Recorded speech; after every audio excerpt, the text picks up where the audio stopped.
नमस्कार, आप देख रहे हैं 4 PM और मैं हूं आपके साथ सिमरन। दोस्तों, बिहार की सियासत में हर दिन हैरान कर देने वाली खबर जो है वो सामने आ रही है। सोमवार को जैसे ही पीएम मोदी का प्लेन वापसी दिल्ली के लिए उड़ा है, वैसे ही अचानक एक के बाद एक धड़ाधड़ कई बड़ी राजनीतिक घटनाओं से पूरे बिहार की सियासत में भूचाल आ गया है। पहले नीतीश बाबू के लड़के निशांत का बयान आया, जिसमें साफ तौर पे ये कहा गया कि एनडीए को चाहिए कि बाबूजी को सीएम का चेहरा बनाए। इससे बात बहुत हद तक साफ हो गई कि कहीं ना कहीं बीजेपी और जदयू में इस बात को लेकर पेच फंसा है कि बीजेपी नीतीश कुमार को आगामी विधानसभा चुनाव में सीएम का चेहरा बनाने को तैयार नहीं है। बिहार आए थे और अच्छा, ठीक है, पिता को भी लाडले मुख्यमंत्री बताया है। हाँ, तो गठबंधन है तो बोलेंगे ही अच्छा है, काम किया उन्होंने जी।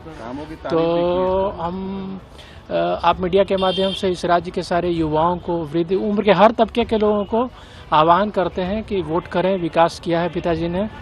पिछले बार आप लोगों ने 43 सीट दे दिया, तब भी उन्होंने विकास का क्रम जारी रखा।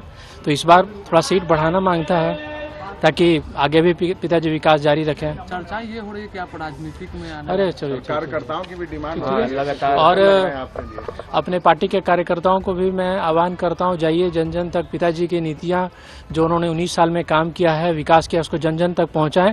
जनता को मालूम होना चाहिए ना कि क्या होना चाहिए, उसमें कमी नहीं होनी चाहिए।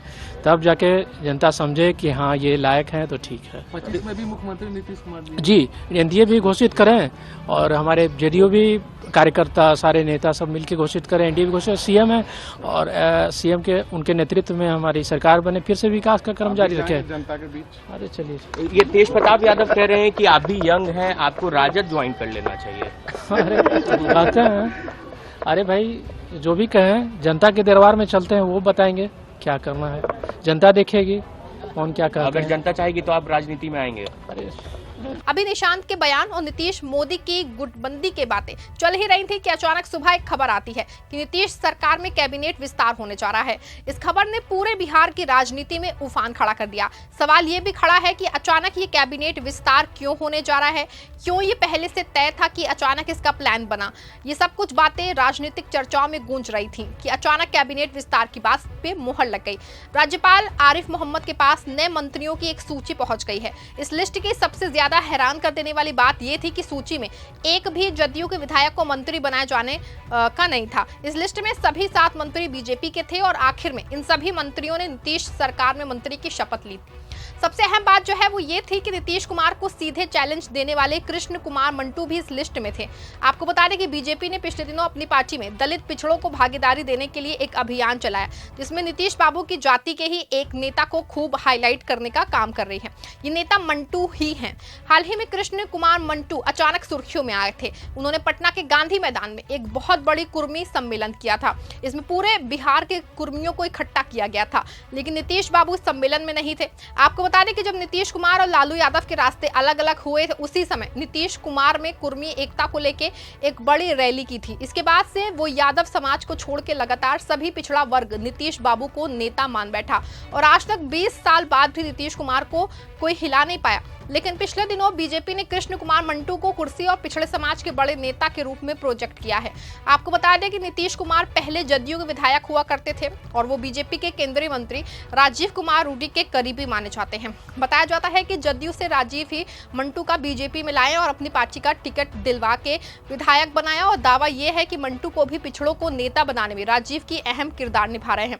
हालांकि अब मंटू नीतीश सरकार में मंत्री हो चुके हैं। इसके साथ ही 7 दूसरे मंत्रियों ने भी शपथ ली है। इन मंत्रियों को शपथ क्यों दिलाई गई है, क्यों कैबिनेट का विस्तार किया गया है, जदयू की ओर से ये तमाम सवाल उठ रहे हैं, क्योंकि जो भी मंत्री दलित और पिछड़े समुदाय के बने हैं सभी बीजेपी के ही हैं और ये चुनाव में सीधे तौर पे बीजेपी के लिए फायदेमंद साबित होंगे। बिहार की राजनीति में बीजेपी आमतौर पे ब्राह्मण, ठाकुर, बनिया पार्टी मानी जाती है, लेकिन बीजेपी के नए दावे से अब वो बिहार में अपनी पैठ दलित और पिछड़ों में बढ़ा रही है। इसका सबसे ज्यादा नुकसान जो है नीतीश बाबू और उनकी पार्टी को ही होना है, क्योंकि नीतीश बाबू पिछड़ों की राजनीति करते हैं और वो बिहार में पिछड़ों के सबसे बड़े नेता हैं। ऐसे में मंत्रिमंडल विस्तार कहीं न कहीं जदयू नीतीश कुमार के फैसलों पे सवाल उठाता दिख रहा है। आपको बता दें कि बिहार के विधानसभा में कम से कम 36 मंत्रियों का कोटा है। इसमें पहले से ही बीजेपी के मंत्रियों की संख्या ज्यादा थी। अभी तक बिहार में बीजेपी के 15 मंत्री और जदयू के 13 मंत्री थे, लेकिन अब नए 7 मंत्रियों के आने के बाद बीजेपी को 22 और जदयू 13 पर ही अटक गई है। और सबसे खास बात यह है कि नीतीश बाबू ने इस पर कोई विरोध नहीं जताया है। उन्होंने सीधे मंत्रियों की शपथ दिला दी है।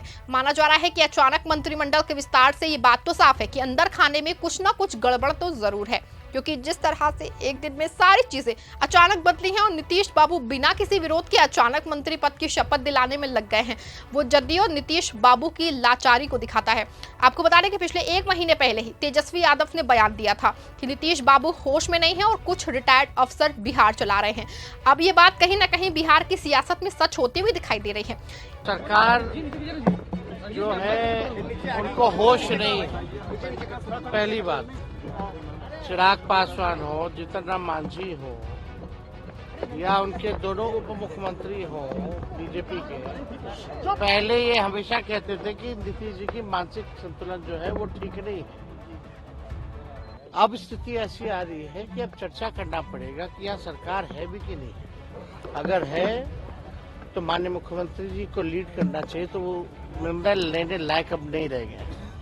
कोई भी विषयों पर निर्णय जो लेना हो वो नहीं ले पा रहे, तो आखिर सरकार कौन चला रहा है? तो सरकार जो है चंद रिटायर्ड अधिकारी और 2 एक नेता हैं, जो 2 दिल्ली में 2 पटना में हैं, वही लोग अपने फायदे के लिए निर्णय ले रहे हैं। उन लोगों का कुछ नहीं है, बीजेपी से तालमेल है, उन लोगों को अपना देखना। बिहार को इन लोगों ने छोड़ दिया, बिहार की जनता को छोड़ दिया।